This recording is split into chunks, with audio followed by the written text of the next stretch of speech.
It's been great to have Stokes back. Obviously, I was fortunate enough to spend a year with her in Connecticut and then have some more time with her here. But I think she's continued to grow as a basketball player. She's continued to grow off the court. She's somebody who is fun-loving. She's got a lot of energy. She loves to help people out whenever they're in tough situations. So I've had a lot of fun. I mean, she might tell you otherwise about me, but I like her. Yeah, this baby bet thing that people are deciding.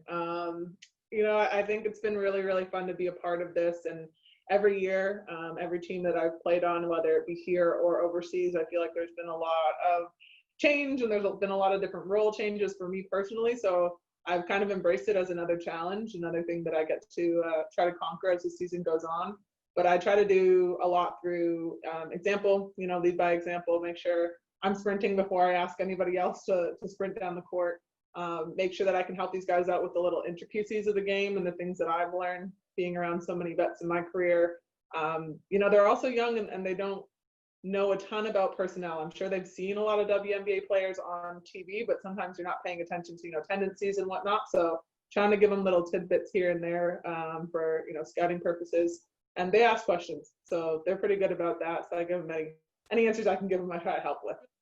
Yeah, what's interesting with me and my career is I got pulled up to the Olympic team when I was 16 years old. So there was really this big gap between me and the players my age. And as I continue to go, I've been with them now for like 8 years. And I'm still technically like the fourth youngest on the team, but I'm a vet because I've been there forever.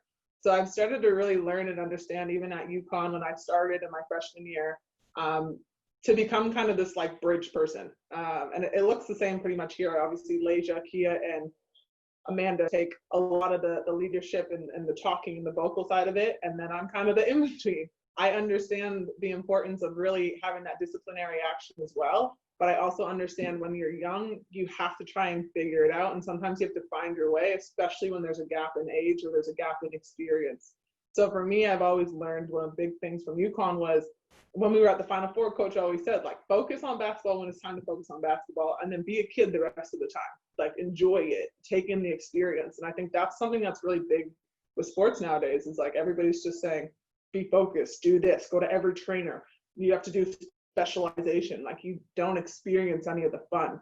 So I just try to help them understand that it's okay that when we are hanging out at night playing Uno or spades, like, hang out, have fun, get to know each other. Don't worry about a split screen or a quick screen, and really just enjoy this experience because you don't know how many years you're going to get in a WNBA league.